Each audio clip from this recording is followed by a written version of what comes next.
As faculty associations across the province continue to negotiate with their employers, many members might be having questions related to job actions like strikes and lockouts, as these are new elements to the post-secondary bargaining system in Alberta after the passage of Bill 7 in 2017. Given that the negotiations and job actions parameters contained in Alberta's Labour Relations Code will be unfamiliar to many members, LCFA has created this presentation to help ease folks into our new legal environment. In turn, we've constructed this presentation to help document and address some of the most commonly asked questions that we're hearing from membership throughout the college. As educators, members of LCFA and our executive and executive council take job action incredibly seriously, both as a matter of professional responsibility and as it relates to the quality of education that our students will receive in a situation where job action becomes necessary.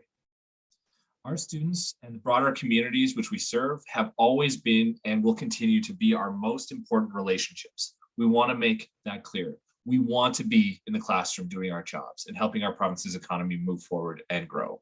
Over the last 2 academic years, Alberta's post-secondary faculty have done just that, showing incredible flexibility and resiliency in addressing the challenges of teaching throughout the pandemic, often with increasingly stringent restrictions on the resources available to us. We have, in many instances, gone above and beyond to ensure that our students and communities have been able to benefit from the institutions that are our employers. It's that same commitment to high quality, accessible education and to preparing students to take their place in the economy of tomorrow that underlies our negotiations and conversations with the administration. We strongly believe that in order for us to do right by the students and communities we serve, that teaching and learning need to be emphasized and that our employers need to help us ensure that our work environments are places where students can continue to have access to the best instruction possible. Just as we have throughout the pandemic, we will continue to put the quality of education we offer first, even if that means frank conversations with administration on the supports we need to do our jobs properly. While we don't wish to take job action in order to achieve these goals, our new legislative framework gives us these tools, and faculty associations will use them if it becomes necessary to protect the interests of our members, students, or the communities that we serve. So today's presentation is meant to document and orient LCFA members to the basics of job action and work stoppages. It's not intended to take the form or intended to take the place of formal legal advice. So I want to make that clear right off the bat. But this is just kind of an ability for us to, an opportunity for us to kind of take stock of where we're at and answer a few questions that folks might be having. So in terms of what we're going to discuss in the presentation, we're going to go over the basics of job action under the Labour Relations Code. So previously, institutions in Alberta had been regulated under Alberta's Post-Secondary Learning Act. We've since been shifted over to the Labour Relations Code in the province. And this brings with it a number of complexities and complications that we might not have encountered in the past. We also want to discuss what we can expect if we're going to experience job action. So if a strike or lockout happens, what are the sorts of things that we can expect? We also want to have a short conversation about what happens if other bargaining units go on strike or are locked out at our institution. So we all know that at the same time LCFA is bargaining, AUPE is also bargaining. So we need to be able to understand what are the implications if AUPE goes on strike or is locked out. How does that impact the work that we do? What can we do to support our colleagues who are AUP members? All of those sorts of things. So these will all be 3 really important conversations. But I think probably the first thing we want to do is we want to start off by answering some questions about the fundamentals of labor relations at Alberta post-secondary institutions. So we want to talk first about the legal framework that is the Labour Relations Code and kind of the nature of orderly bargaining. So I know a lot of folks have come from occupational groups that have in the past been unionized. And so a lot of this is familiar to you. However, I know that many of our members haven't necessarily been in situations where there's been a strong union presence. So I want to make sure that we're all starting off at the very same level, and that we're all starting off with the same concrete under our feet, so to speak. So for that reason, I apologize if some of this seems redundant or some of it kind of seems like, yeah, duh, Keith, of course. But I want to make sure that everybody's starting off on the same page so that we can kind of build together and work together in the coming weeks and months. So perhaps the first question that we need to ask ourselves is, can college academic staff at colleges go on strike in Alberta? The answer to this is yes. An academic staff association and its members can strike, but they can only lawfully strike if all the prerequisites under Alberta's Labor Relations Code have been satisfied, including having held a strike vote supervised by the Labor Relations Board that results in a majority of members supporting strike action, and then a number of other parameters that we'll discuss momentarily. But in terms of the law of the land, faculty can go on strike in Alberta. This is a change that was made in 2017 under Bill 7.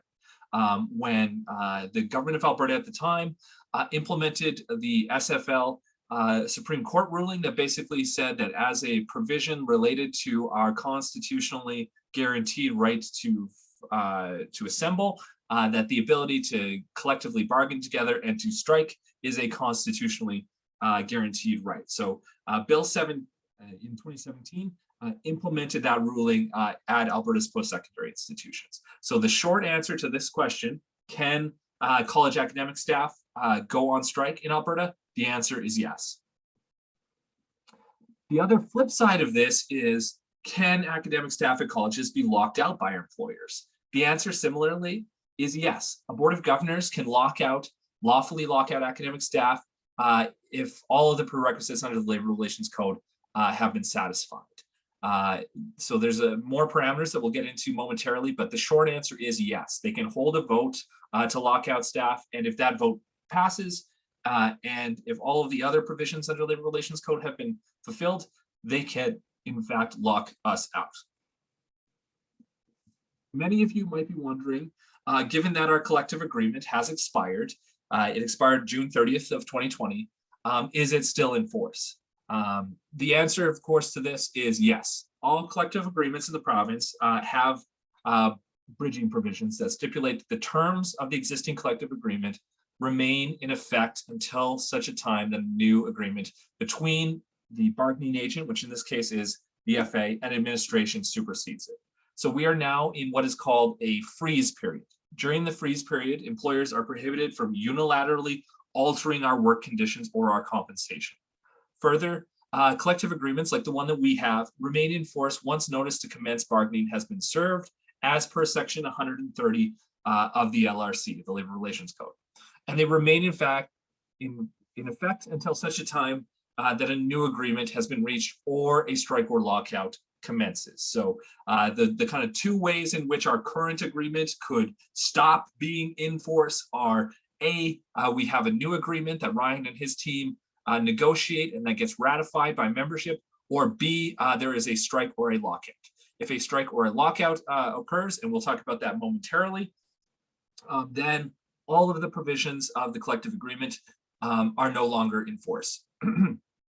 While the terms of the agreement continue to be followed while the two sides are negotiating, like we are right now, once strike or lockouts begin, the agreement is no longer valid, just like I said. Finally, if members of the FA vote to decertify their bargaining agent, so for instance, if everybody who's in the FA gets together and they say, I no longer want FA to be my bargaining agent, then the terms of the agreement are nullified. So for instance, if we held a vote and folks voted to decertify FA and go with another union or to establish a different union, then the terms of the current agreement would be nullified, and there would have to be a first contract negotiation with administration and the new bargaining agent.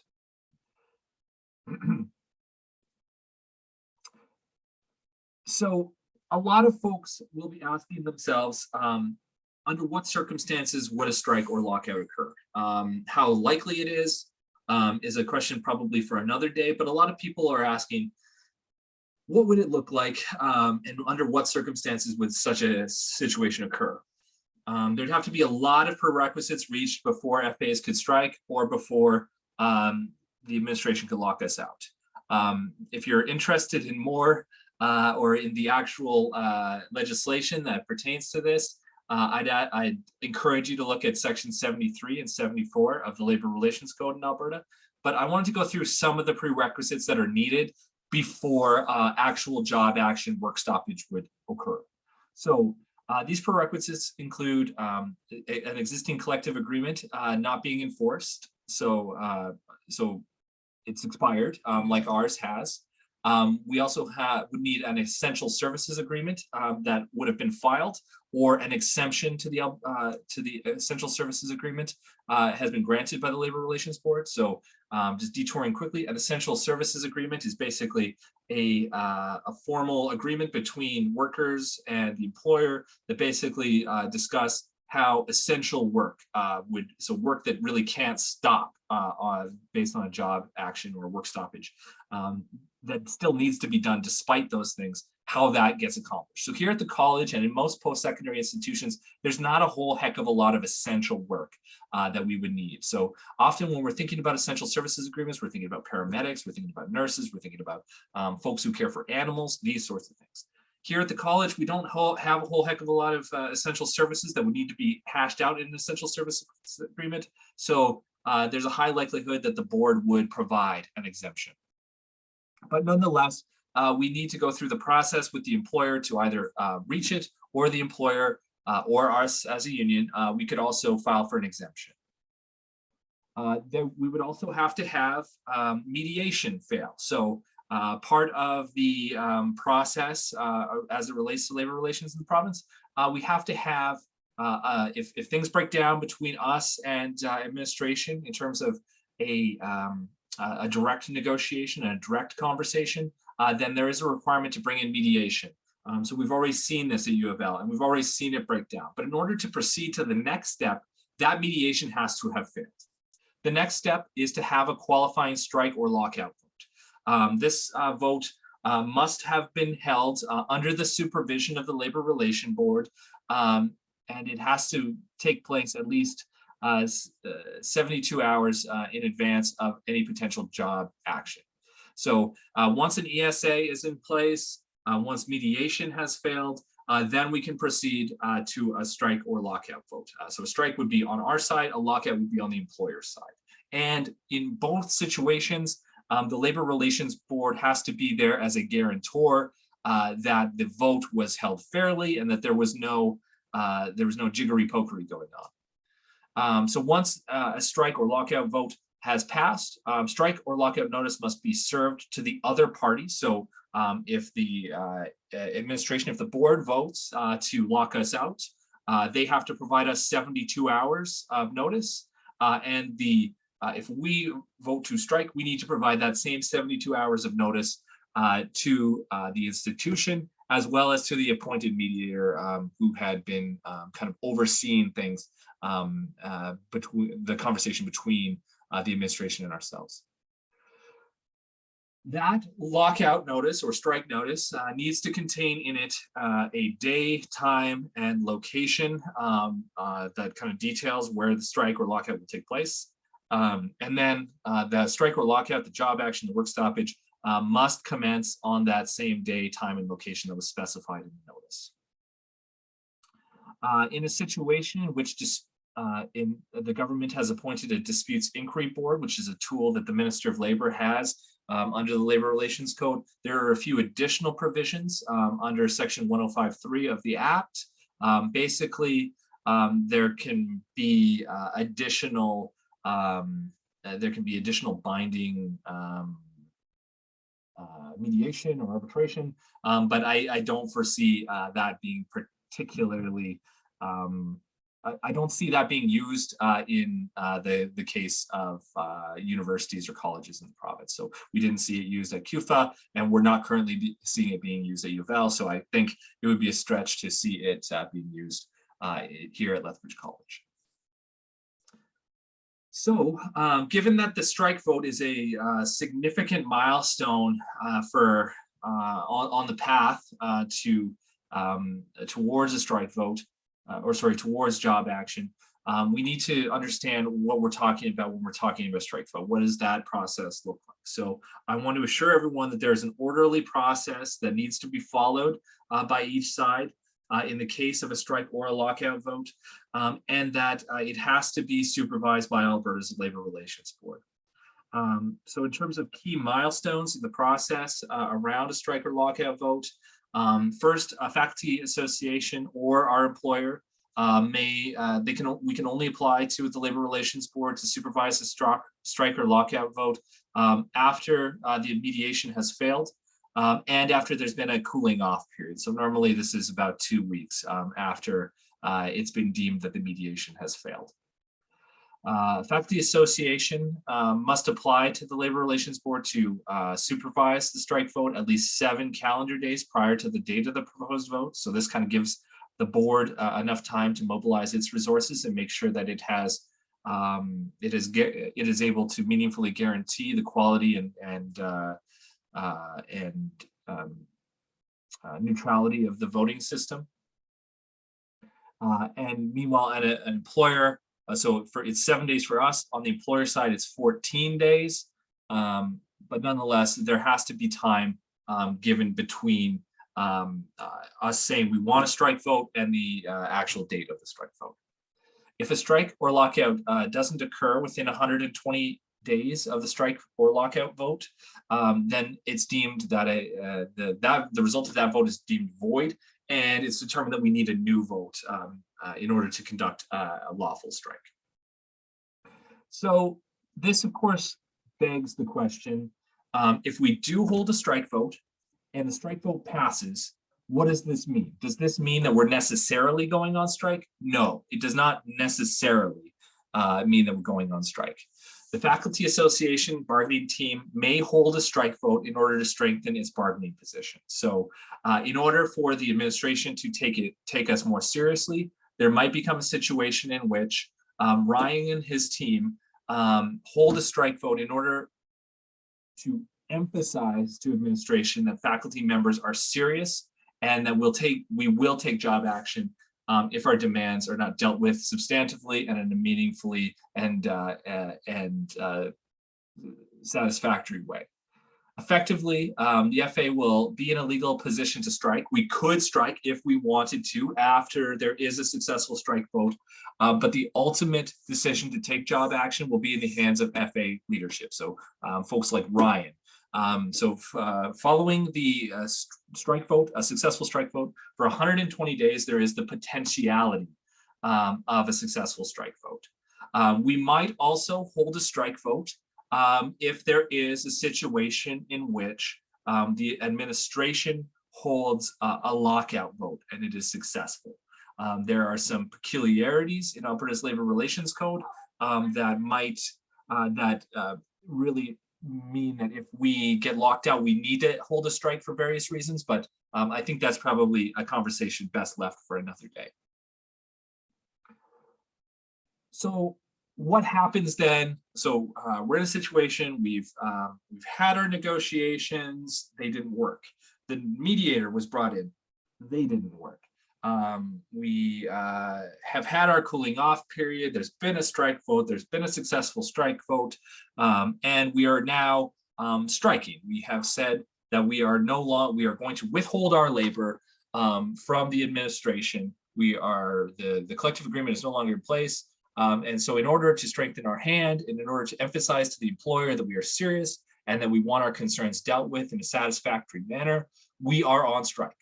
So the question is, what happens during a strike?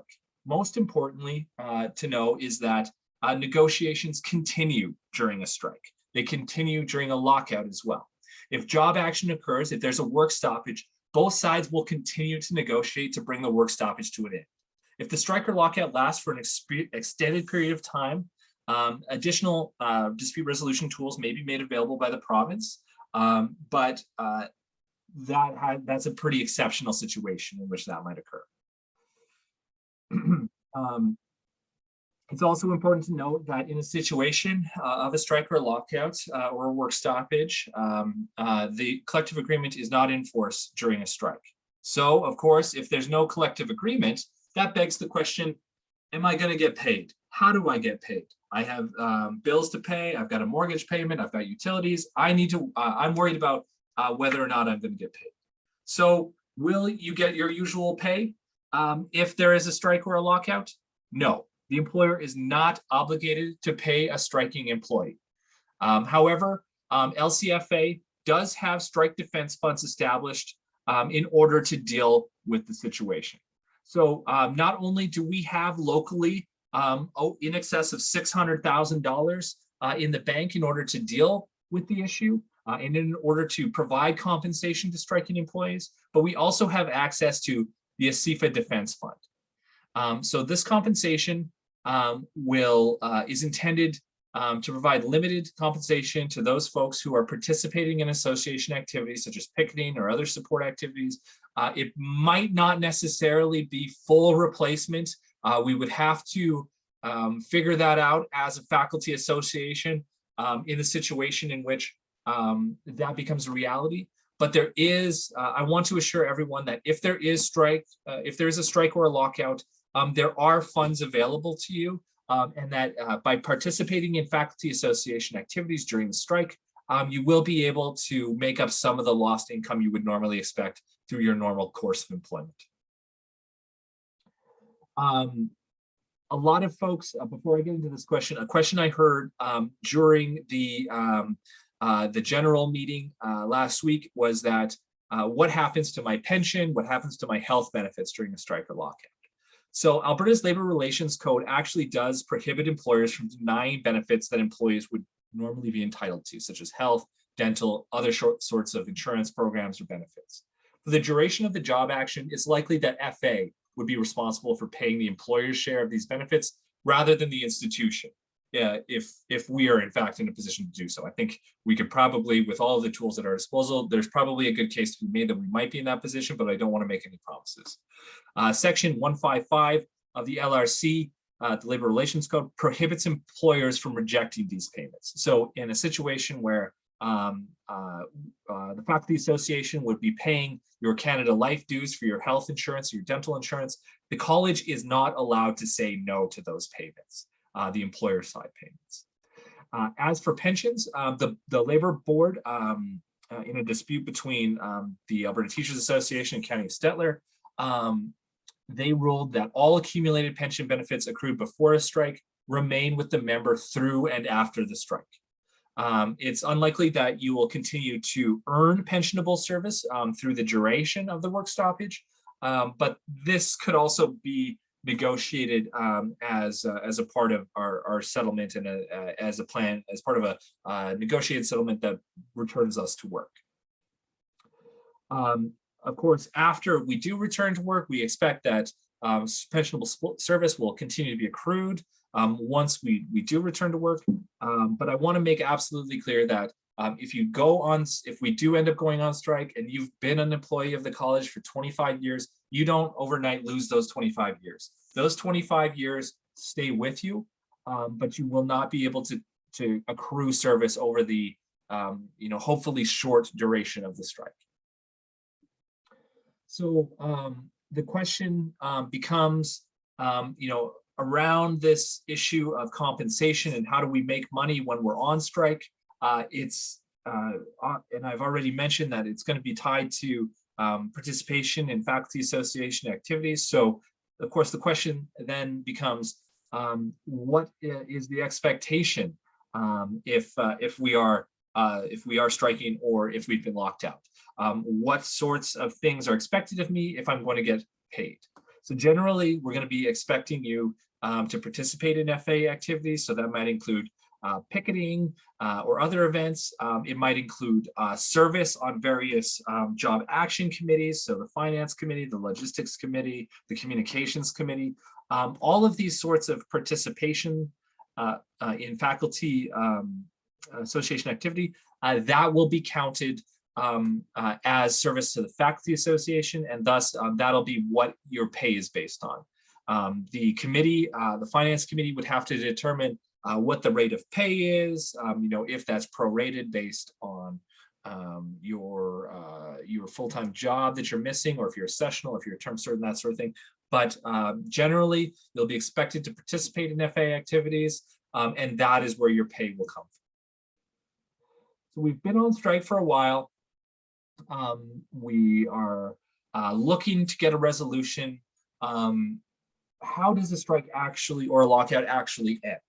So there are three main ways identified in the Labor Relations Code in which a strike or a lockout might end.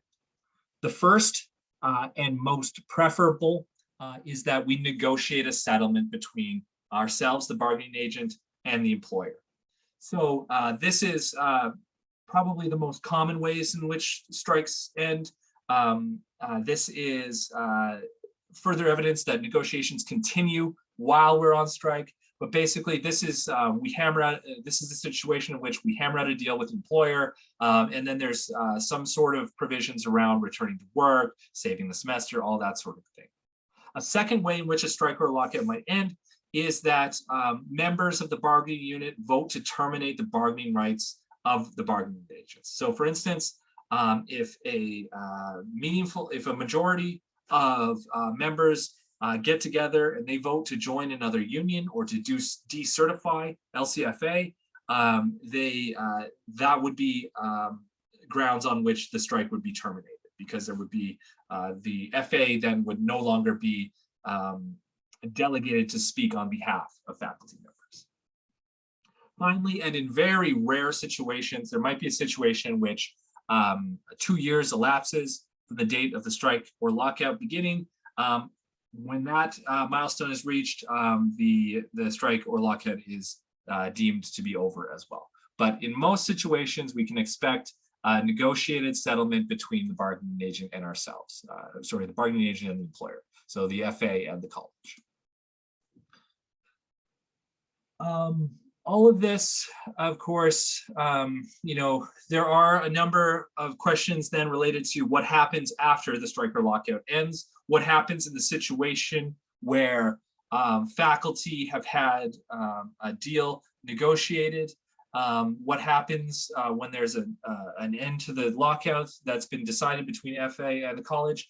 The answer to this depends greatly on the terms of terms on which the strike or lockout began, but also a bit on quite a lot actually on the nature of the agreement that's struck between the FA and the employer on return to work. Regardless of the situation, regardless of its negotiated settlement, decertification, 2 years elapsing, whatever it takes, whatever the situation is in which the strike ends, it should be said that when a strike or lockout ends, employees are entitled on request to resume their employment, so long as the employer continues to engage folks to perform the same or similar work. That's what the code says. This includes preference before replacement workers. So let's say the college has replaced all of us with a bunch of scabs. When the strike or lockout ends, we would have preferential placement before those replacement workers. The terms of the resumption, however, the terms of that resumption of employment depends on how the dispute is ended. So this gets back to the question of which of the three forms it took.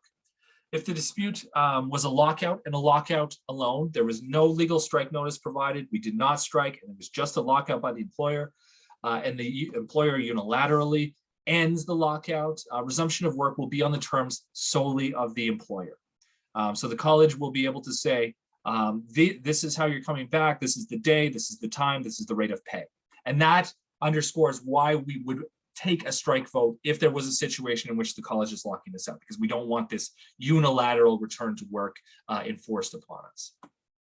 So in a situation where there was a lockout that was unilateral and that it was unilaterally ended by the employer, the previous collective agreement, the one that we have in force right now, would no longer apply, and the employer is in a position to unilaterally impose any employment terms they want on returning employees.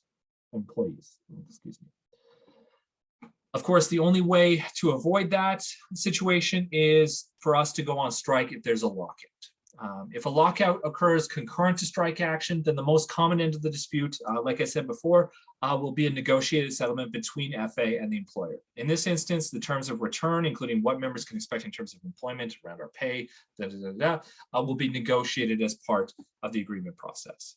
It's important to remember that throughout a work stoppage, negotiations continue, and then return to work provisions will be important parts of those conversations. So dates, times, rates of pay, provisions related to leaves, all that sort of thing will continue to be part of the conversation, even during a strike or a lockout.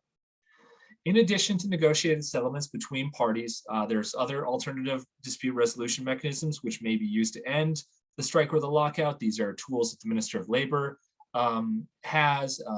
He or she may appoint disputes inquiry boards and use other tools. Again, I don't see that likely in our situation. But there is always that possibility. Also, there is the possibility that the provincial government may legislate the parties back to work.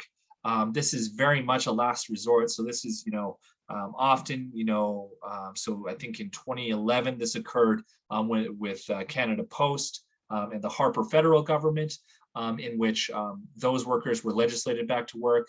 There's a specific act of the legislature that's passed, but this is, again, very uncommon in the situation of a lawful strike, and I don't see that happening, but it is, I do want to note that it is potentially a possibility. So moving on to our third conversation around what happens if non-FA bargaining units take job action. So what happens if there's a work stoppage that involves AUPE and the college? So if the college, so we might be asking ourselves, what happens if the college shuts down its operations because support staff are on strike, if they've been locked out? Can they also lock us out as well? So can they just shut everything down and stop our work? The answer to that is, frankly, no. The employer can only lock us out if they are legally entitled to do so under the Labor Relations Code. So they can only lock us out in a situation where there has been a lawful lockout vote held by the board to specifically lock out academic staff as well as AUPE staff. So they cannot so they can't say, as a result, purely of our conversations failing with AUPE, that classes will be canceled and FA members will be out of jobs. That is not a lawful action on their part. So then the question becomes, if other bargaining units like AUPE go on strike at our institution, am I required to cross the picket line? Many of us might have strong aversions to crossing a picket line when we have colleagues who are on that picket line and who are advocating for a better deal with the employer. The answer to this is a little complicated. Legally, no one can force you to cross a picket line, but there may be ramifications if you do not cross that picket line. So ultimately, a lot of some associations have provisions in their collective agreement that say if another unit goes on strike, that there's no crossing of the picket line. We don't have that provision in our current contract, so we defer back to what the Labor Relations Code says. The college can't come and pull you by the ear and drag you across the picket line, but they can make life uncomfortable for you. They can change the terms of they can effectively refuse to pay you if you're not showing up for work, for instance, because you're refusing to cross a picket line. So unless our specific collective agreement contains a clause giving academic staff the right not to cross other lawful picket lines, we are obliged to do so in fulfilling the terms of our own employment, subject, of course, to valid justifications that we might have, like you're sick or you're taking a personal leave day or whatever that is. So you cannot be physically forced to cross the picket line, but you are obliged to do so under the terms of our employment. Of course, if AUP staff go on strike, there's going to be a lot of work that is left undone, and work that is not undertaken because those staff, of course, will be out on a picket line. They won't be at work here at the college. So what happens to that work? Can the institution ask me as a teaching faculty member to do that work? So for instance, can they ask me to do the cleaning and sanitation work that's needed to keep our campus safe? The institution can, the institution can ask us to perform the work, but Section 149 of the code prohibits an employer from sanctioning an employee for refusing the work of a striking employee.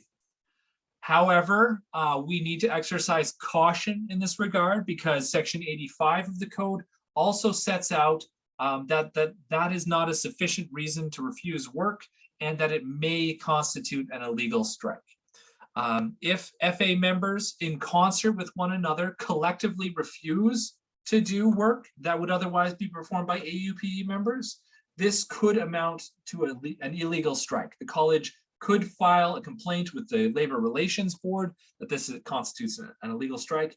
And if the Labor Relations Board finds in favor of the institution, that could bring grave consequences to the FA in terms of fines or other types of sanctions.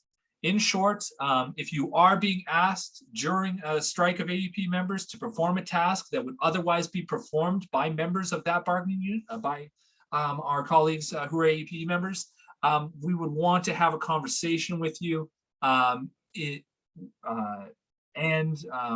order to hash out a plan. So please, I really hope this doesn't end up being the case, but if this does become the case, please consult with us before you take any action, because we would want to go in knowing full well what we're into. Maybe it is a situation in which it's an illegal strike. And maybe that's something we want to do, probably not, but maybe it's something we want to do. We just need to be aware of what we're doing before we do it. So, of course, the kind of corollary to this question of AUPE work is, especially in the current context, is what if, because work isn't being performed by those AUP members, our workplace becomes unsafe? So the cleaning isn't happening as frequently, the sanitization isn't happening as frequently, there might be certain physical plant issues that occur because AUP members aren't working.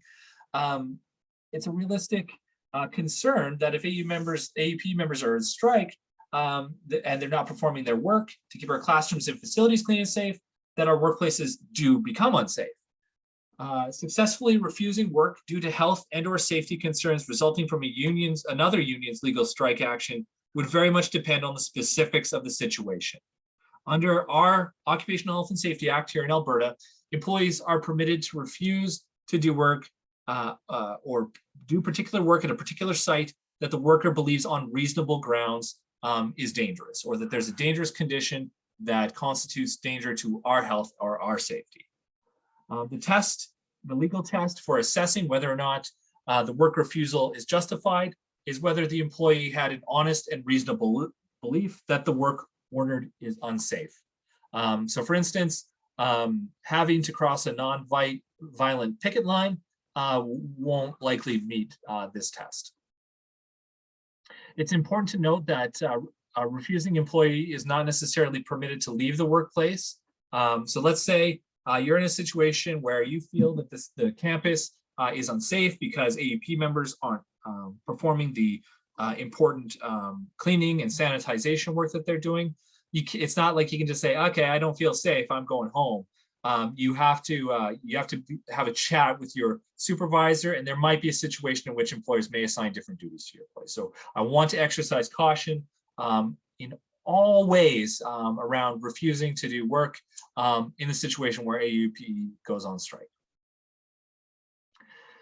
Now, because AUP members are our colleagues, there might be a lot of us who are wondering how we can participate in or support other union strike actions. So this depends on a number of factors. We probably want to support our colleagues in AUP or other bargaining units.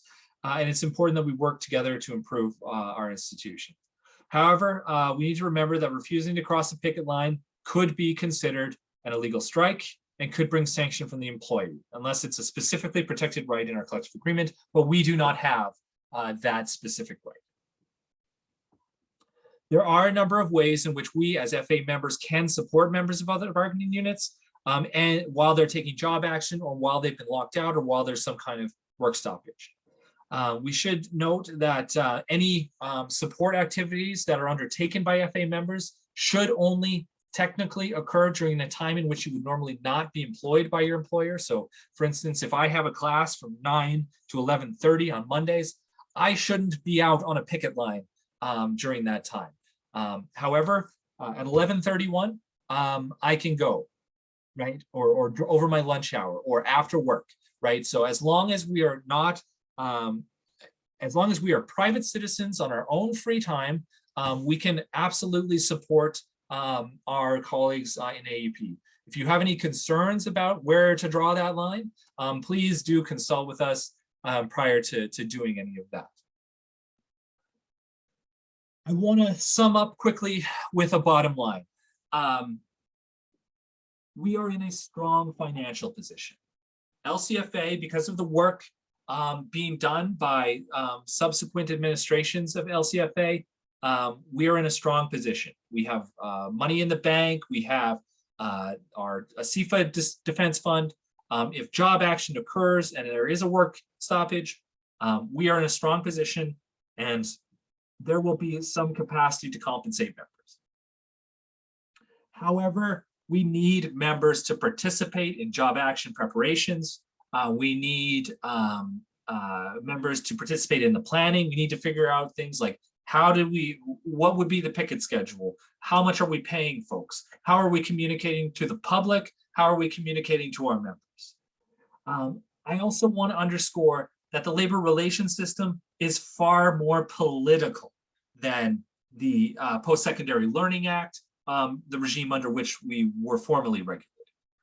Strong participation in faculty association activities, especially in the situation of work stoppage, will very much strengthen Ryan's hand at the bargaining table. Another really important point that cannot be underscored enough, and that we're seeing very much in how the university is approaching its academic staff as they go through their bargaining and their process, is that we need to establish new ways to communicate off of the college's servers. So we cannot rely on our college emails to communicate between FA or between faculty members. Recently, the university has made a decision. Sorry, my cat's back there. He wants to be involved in this. The university has said that if there is job action taken by faculty, the access to email will be cut off, and that's going to create problems for their faculty association. So I want to avoid those problems. So in the coming days, I'll be setting up a portal on the LCFA website in which you can go to a specific URL, and you can give us your personal contact information, so your non-college email address. We've already done a lot of this work. I've already asked for this. Many of you have already given me your email address. Many of you have already signed up for LCFA Slack. That's great. That's exactly the kind of thing we need to do more of in case there's a situation in which job action occurs. The most fundamental thing we need to do is to communicate with our members. And so I really need that other personal contact information in the situation in which you no longer have access to college email. We will talk more in the coming weeks and months about job action. There's a lot to talk about, a lot to discuss. This presentation was very much designed to kind of demystify some of the frequently asked questions that we get. There's also strategic considerations that need to be made that we can talk about more later. But I really do want to underscore the importance of continuing to work together, continuing to communicate with one another. In the FA office, we will continue to try to be as open and forthcoming as we can with members on the process. But I also want to assure you that as challenging as these times are, and as tough as it might seem to be encountering this sort of labor relations regime, you are in good hands. Successive LCFA administrations have made strong decisions that have put us in a good place, and that we continue to work towards those goals. I don't want you to be scared or frightened. It's not our first choice. We are not champing at the bit to go on strike. But if the situation does occur, LCFA is prepared. I want you to have that as a takeaway. And I also want you to leave with a call to action to come and participate in our job action committees in whatever form you feel is most appropriate or where you can be the most beneficial. So I want to thank you for taking the time to watch this video. If you do have any questions, please do not hesitate to reach out to me. I very much look forward to chatting with you more about this. You can reach out to me via my personal email, which is keithagardner@gmail.com, or you can text me at 587-989-8225, or reach out to me via the LCFA Slack. Any of those forms I'll get back to you. I'll answer any questions you have to the best of my ability. But I really do want to make sure that people, that members understand we are doing our best to be prepared. We are in a good position. We need folks to work with us, and that's going to ultimately strengthen Ryan's hand at the negotiating table, and it's going to make sure that we get the best deal we possibly can. So with that, thank you again for your time, and I want to leave you with that. So I will see you in the coming days and weeks, and I hope you are having a good semester. Bye-bye.